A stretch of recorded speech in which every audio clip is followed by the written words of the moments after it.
میں قطر سے ملنے آیا ہوں صرف آپ سے. میرا سوال ہے کہ میں اہل سنت سے تعلق رکھتا تھا اور جب سے آپ کے بیان سنے میں کس فرقہ کو فالو کروں؟ بچ جائیں جی فرقوں سے. اللہ کا شکر ادا کریں اس لعنت سے آپ باہر نکلے ہیں. مطلب آپ مجھ سے یہ کہہ رہے ہیں کہ میں ایک فرقے سے نکلوں تو اب میں اور کس گندے تالاب میں چھلانگ ماروں؟ تو یہ تو کام کرنے کی ضرورت ہی نہیں ہے. یہ کون سی دین کی خدمت ہے فرقوں کے اندر گھس جانا؟ قرآن تو پورا اس کے خلاف ہے. وَاعْتَصِمُوا بِحَبْلِ اللَّهِ جَمِيعًا وَلَا تَفَرَّقُوا. تم سب کے سب مل کر اللہ کی رسی کو مضبوطی سے تھام لو اور فرقوں میں مت بٹو. اس آیت کے اوپر کسی نے عمل نہیں کرنا ہے, صرف انجینئر صاحب نے عمل کرنا ہے. اور اللہ کی رسی صحیح مسلم میں نبی علیہ السلام نے بیان فرما دیا کہ وہ قرآن ہے. ہر کوئی اللہ کی رسی ڈیفرنٹ بیان کرتا ہے. ہمارے بریلوی بھائی کہتے ہیں وہ دیکھا جی رسی ہوتی ہے نا جی, رسی کے اندر چھوٹے چھوٹے ریشے ہوتے ہیں, پھر مل کے ایک رسی بنتی ہے. وہ ایک رسی جو ہے وہ بابوں کی محبت کی ہے, ایک رسی جو ہے وہ نبی کی محبت کی ہے, ایک اللہ کی محبت کی. حالانکہ اللہ نبی سے کوئی کسی کا لینا دینا نہیں ہے, بابے ہی ہوتے ہیں سب کچھ ان کے. تو اللہ کے بندو, مطلب یہ بتایا جا رہا تھا کہ اس میں سے ریشے نکال لیں, ریشے ہی تو نکال دیے تم نے. وہ رسی ایک ہے, وہ اللہ کی کتاب ہے. وہ صحیح مسلم میں جو غدیر خم کی حدیث ہے قرآن اور اہل بیت, اس میں نبی علیہ السلام نے فرمایا قرآن اللہ کی کتاب ہے, یہ اللہ کی رسی ہے, جو اسے پکڑے گا ہدایت پر ہوگا, جو چھوڑ دے گا وہ گمراہ ہو جائے گا. تم اللہ کی کتاب کو پکڑو, اپنا تعلق اس کے ساتھ مضبوط کرو. اللہ کی کتاب اللہ کی رسی ہے. یہ اوپر سے 4 احادیث ہیں صحیح مسلم میں. اور دوسری بھاری چیز میرے اہل البیت ہیں. میں اپنے اہل البیت کے معاملے میں تمہیں اللہ کا خوف دلاتا ہوں. 3 دفعہ نبی علیہ السلام نے فرمایا, لیکن امت بالکل الٹ چلی, نہ قرآن کو پکڑا نہ اہل بیت کو زندہ چھوڑا, بالکل الٹ چلی امت. تو قرآن اللہ کی رسی نبی علیہ السلام نے خود بیان فرما دیا. اور دیکھیں رسول اللہ کو سینٹرڈ کر کے اللہ تعالیٰ نے قرآن میں سورۃ الانعام کے اندر کیا ارشاد فرمایا, ان الذین فرقوا دینہم وکانوا شیعا. بے شک جنہوں نے اپنے دین میں فرقے بنا لیے اور اپنے آپ کو گروہوں میں بانٹ لیا. لست منہم فی شیء, اے نبی آپ کے ساتھ ان کا کوئی تعلق نہیں ہے. بے شک وہ کہتے رہے کہ غلامی رسول میں موت بھی قبول ہے, لبیک یا رسول اللہ کہتے رہے, ٹھیک ہے جی, نعرہ تکبیر لگاتے رہے, جو مرضی, آپ کے ساتھ ان کا کوئی تعلق نہیں. جنہوں نے گروہوں میں بانٹ لیا اپنے آپ کو اور فرقہ واریت پھیلائی, انما امرہم الی اللہ ثم ینبئہم بما کانوا یفعلون. ان کا معاملہ اللہ کے سپرد ہے, پھر اللہ انہیں بتا دے گا جو دنیا میں انہوں نے کرتوت کیے تھے. اب یہ آیت اسپیسیفکلی یہود و نصارہ کے بارے میں نازل ہوئی کہ انہوں نے دین میں فرقے بنائے ہیں. اے نبی آپ کا ان سے کوئی تعلق نہیں ہے. یار ایک باہر کی پارٹی فرقے بنائے اور سیدنا ابراہیم خلیل اللہ کے دین کو چھوڑ دے, اگرچہ اپنے آپ کو ابراہیمی کہتی ہو, کرسچن بھی کہتے ہیں ہم ابراہیمی ہیں, نصارہ بھی کہتے ہیں ابراہیمی ہیں, اس کے باوجود رسول اللہ کو کہا جا رہا ہے صلی اللہ علیہ وسلم آپ کا ان سے کوئی تعلق نہیں ہے. اور اگر نبی کے اپنے ماننے والے یہ کام کریں تو انہیں تو پڑیں گے لتر. وہ دوسروں کی غلطی نہیں برداشت کی جا رہی, اپنوں کو چھوڑتا ہے کوئی؟ کس لیول پہ اتر کے, ما کان ابراہیم یہودی ولا نصرانی ولکن کان حنیفا مسلما وما کان من المشرکین.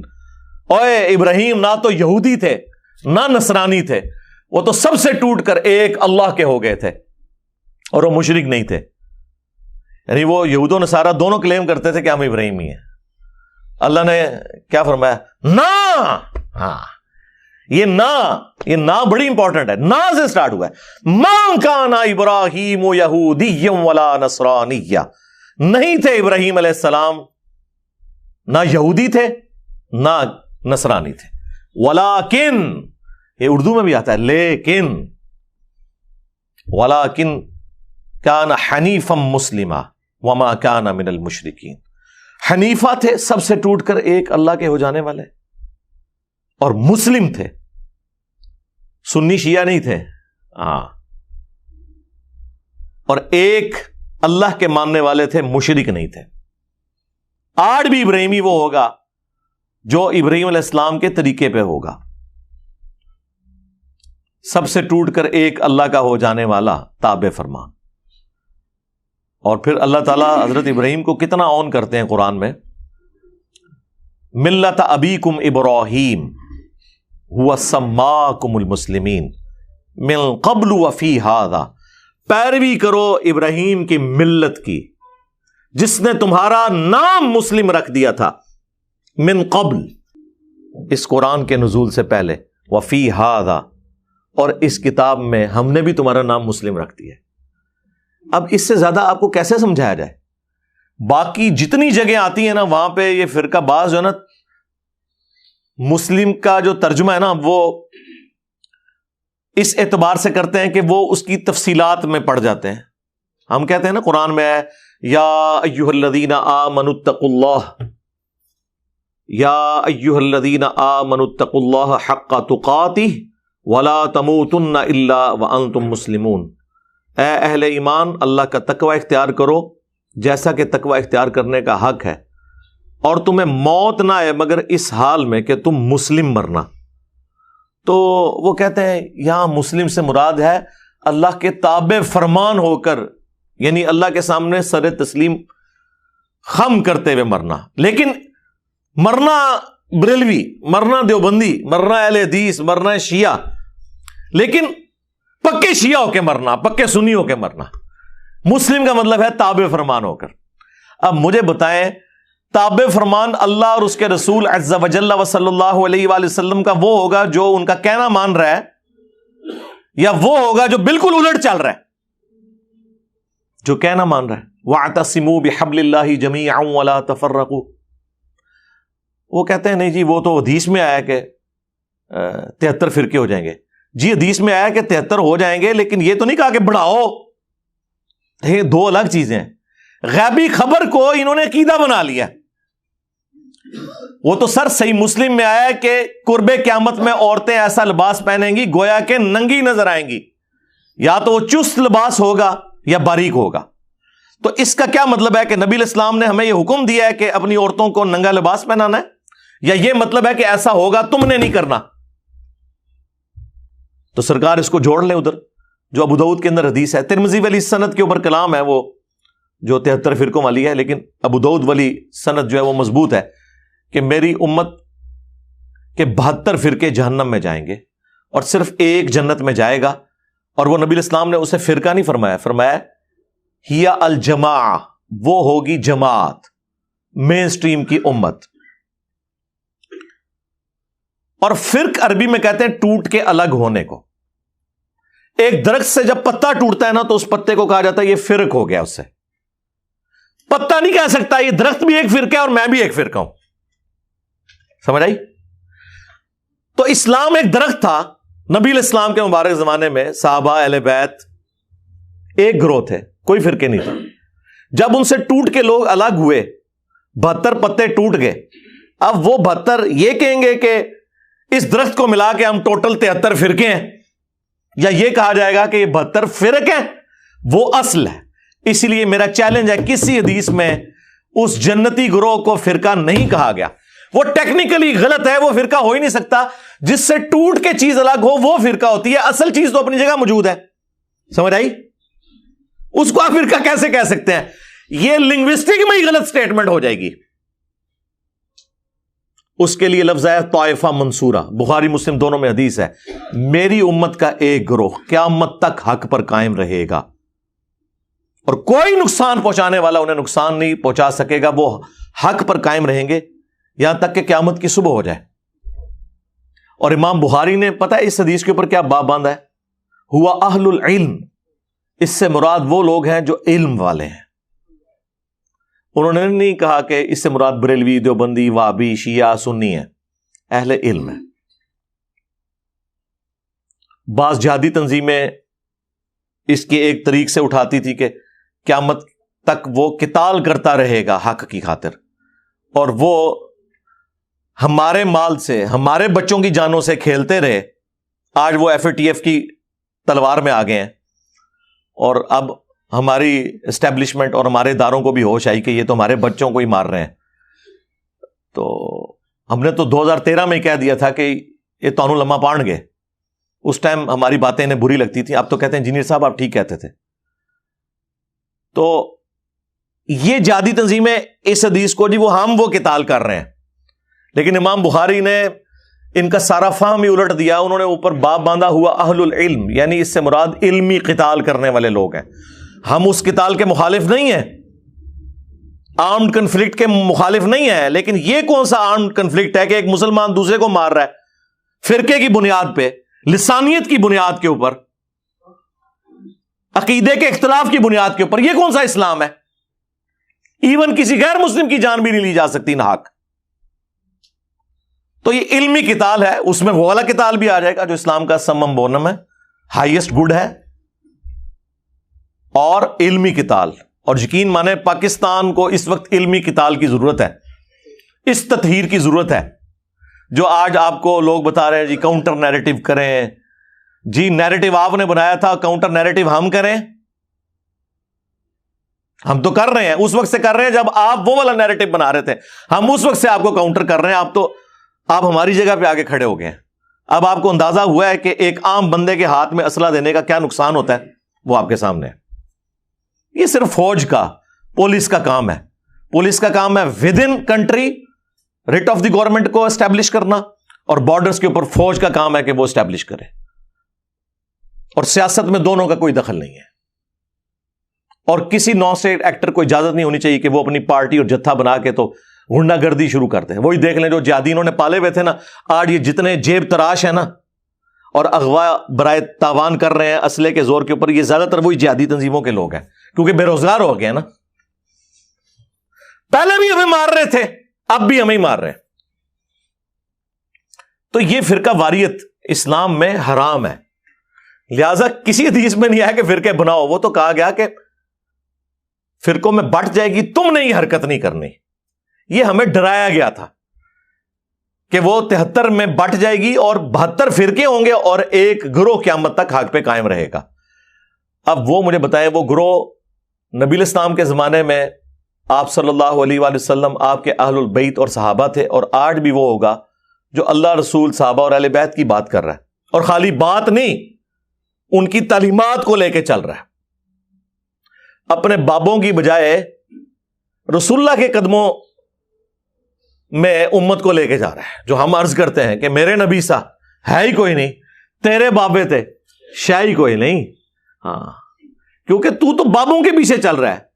تم لوگوں نے چندے اکٹھے کیے اللہ اس کے رسول کے نام کے اوپر، سواریاں سوار کی مکے اور مدینے کی آوازیں لگا کر، اور پھینکی دیوبند میں، بریلی میں، وہابیت میں، سنیت میں اور شیعت میں. اور دیکھیں کتنا دھوکہ دیا ہے، آوازیں اللہ رسول کی لگائی ہیں. یہ غدار ہیں. لوگ کہتے ہیں جی ان کے ساتھ ذرا نرمی سے بات کریں. ہم سے زیادہ تو نرم ہی کوئی نہیں ہے. حضرت عمر ہوتے تو ان کی گردنیں نظر آتی. ہم تو صرف علمی اختلاف کرتے ہیں. رہ گیا اگر یہ کافر ہونے کی اناؤنسمنٹ کر دیں تو ہم ان کی بات کرنا بھی چھوڑ دیں گے.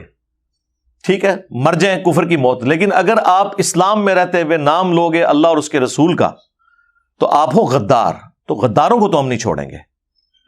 آپ کافر مر جاؤ کچھ بھی نہیں کہیں گے. قرآن میں ہے وَلَا تَسُبُّوا الَّذِينَ يَدْعُونَ مِن دُونِ اللَّهِ فَيَسُبُّوا اللَّهَ عَدْوًا بِغَيْرِ عِلْمٍ. لوگوں کے جھوٹے خداؤں کو گالی مت دو، ورنہ وہ تمہارے سچے خدا کو گالی دیں گے بغیر علم کے. ہم نے تو خیر گالی کبھی بھی نہیں دی، لیکن یہ کافروں کے لیے ہے. مسلمانوں نے جو جھوٹے خدا گھڑ لی ہیں، جھوٹے پیغمبر گھڑ لی ہیں، جھوٹے بابے گھڑ لی ہیں قرآن و سنت کے مقابلے پہ، انہوں نے تو لمبا بنایا جائے گا علمی طور پہ، کیونکہ وہ غدار ہیں. کافر ہو جائیں ٹھیک ہے، آج مجھ سے سرٹیفکیٹ لے لیں، میں کل سے ان کے بارے میں بات کرنا چھوڑ دوں گا. لیکن اگر آپ اسلام کا نام لیں گے اور اسلام کے نام سے دھوکہ دیں گے اس امت کو، تو سرکار غدار کی سزا تو دنیا کے ہر قانون کے اندر یہی ہوتی ہے کہ انہیں ایکسپیل کیا جاتا ہے وہاں سے. ہم چونکہ اس طرح کے معاملات میں نہیں اترتے، ہم تو صرف علمی اختلاف کرتے ہیں. تو یہ فرقہ واریت ان لوگوں نے پھیلائی ہوئی ہے. نبی علیہ السلام کے بارے میں ایک زبردست حدیث مسند احمد کے اندر موجود ہے، اور وہ حدیث مشکات المصابیح کے اندر بھی موجود ہے. مختلف کتابوں میں ہے، لیکن جو صحیح سند ہے وہ مسند احمد کی ہے، مشکات کے اندر بھی موجود ہے. بڑی زبردست حدیث ہے یہ. نبی علیہ السلام نے زمین کے اوپر ایک سیدھی لکیر کھینچی اور اس کی دائیں بائیں ٹیڑھی لکیریں کھینچی، اور پھر نبی علیہ السلام نے اپنی مبارک انگلی اس سیدھی لائن کے اوپر رکھی اور سورۃ الانعام کی آیت تلاوت کی، وَأَنَّ هَذَا صِرَاطِي مُسْتَقِيمًا، یہ ہے میرا سیدھا راستہ، فَاتَّبِعُوهُ، اسی کی پیروی کرو، وَلَا تَتَّبِعُوا السُّبُلَ، اور ارد گرد کے جو راستے ہیں ان کی پیروی مت کرو، وہ تمہیں اللہ کے راستے سے بہکا دیں گے۔ یہی وہ چیز ہے جس کی اللہ تعالیٰ تمہیں وصیت کرتا ہے تاکہ تم ڈر جاؤ۔ یہ نبی علیہ السلام نے تلاوت کی، اور پھر نبی علیہ السلام نے ساتھ فرمایا کہ یہ سیدھا راستہ میرا راستہ ہے، یعنی نبی علیہ السلام کا راستہ، اور یہ ارد گرد جو ٹیڑھے راستے ہیں نا، یہ شیطان کے راستے ہیں۔ اور نبی علیہ السلام فرمایا ہر راستے کے اوپر ایک شیطان بیٹھا ہوا ہے جو تمہیں اپنی طرف بلا رہا ہے، یعنی یہ جو کہہ رہے ہیں نا ساڈے فرقے آ جاؤ، جنتی فرقہ ساڈا ہے، جہاں تواڈے بارے اللہ نبی صاحب 10 گھنے بے فکر رہو۔ نبی علیہ السلام فرمایا ادھر ادھر نہیں جانا، میرے راستے پہ جانا ہے۔ تو اس میں صراط الذین انعمت علیہم کے نام کے اوپر جو یہ دھوکہ دیتے تھے امت کو، وہ بھی کلیئر ہو گیا۔ نبی علیہ السلام نے فرمایا یہ تو ہم سورہ فاتحہ شروع کرتے ہیں نا، ایاک نعبد و ایاک نستعین، عبادت بھی اللہ کی، مدد بھی اللہ سے مانگنی ہے، یعنی کہ دعا بھی اللہ سے کرنی ہے، ظاہری مدد تو آپ مانگ سکتے ہیں، تو قرآن میں حکم ہے وَتَعَاوَنُوا عَلَى الْبِرِّ وَالتَّقْوَى وَلَا تَعَاوَنُوا عَلَى الْإِثْمِ وَالْعُدْوَانِ، نیکی پرہیزگاری میں ایک دوسرے کی مدد کرو، برائی میں الگ رہو۔ ظاہر دنیا کو اللہ نے اسباب کے ساتھ جوڑا ہے، پیاس بجھانے کا ذریعہ پانی کو بنایا ہے، کھانے کو ہماری بھوک مٹانے کا ذریعہ، لیکن ایک ہے دعا کرنا، وہ اللہ کے ساتھ خاص ہے۔ تو یہ کہتے ہیں جی آگے چلیں، جی آگے ہم چلتے ہیں، تو یہ آگے چلتے ہیں تو ڈائریکٹ ہی آگے چلے جاتے ہیں، بیچ میں پھر چھلانگ مار دیتے ہیں، کہتے ہیں جی صراط الذین انعمت علیہم۔ اس سے پہلے بھی ایک آیت تھی اہدنا الصراط المستقیم، کاش یہ آپ نے مانگی ہوتی تو آپ کو صراط مستقیم مل جاتا۔ آگے چلے جاتے ہیں، ہم کہتے ہیں جی آگے چلنے سے پہلے ذرا پیچھے دیکھ لیں آپ نے کیا پڑھا ہوا ہے۔ وہ کہتے ہیں نہیں صراط الذین انعمت علیہم، آیت یہ پڑھتے ہیں کہ راستہ ان لوگوں کا جن پر تیرا انعام ہوا، اور نام لیتے ہیں انڈیا پاکستان کے ان بابوں کے جو قرآن کے نازل ہونے کے 500 سال بعد 600 سال بعد آئے۔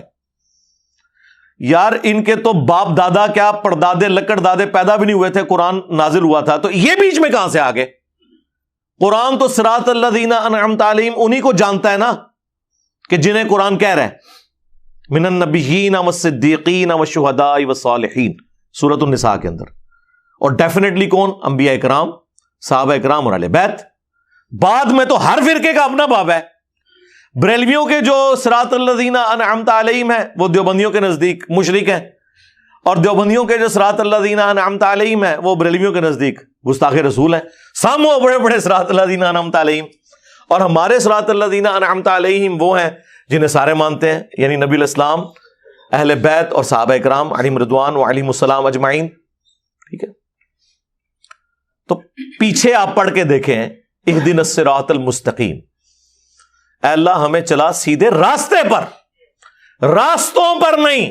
ہاں کہتے ہیں جی سارے ہی حق پہ ہیں، چاروں فقہ حق کے اوپر ہیں، اور مصلی خانہ کعبے میں 4 ڈالے رکھے انہوں نے 1517 سے لے کے 1917 تک، 400 سال تک خانہ کعبے میں 4 امام تھے، حنفی شافعی مالکی حنبلی، سارے الگ الگ نماز پڑھتے تھے اور کہتے تھے چاروں امام حق پہ ہیں، تو نماز تو کٹھی پڑھو، چلو ایک حنفی پڑھا لے دوسرا شافعی پڑھا لے، نہیں، امام اپنے اپنے، مصلی اپنے اپنے، اور چاروں حق پہ ہیں۔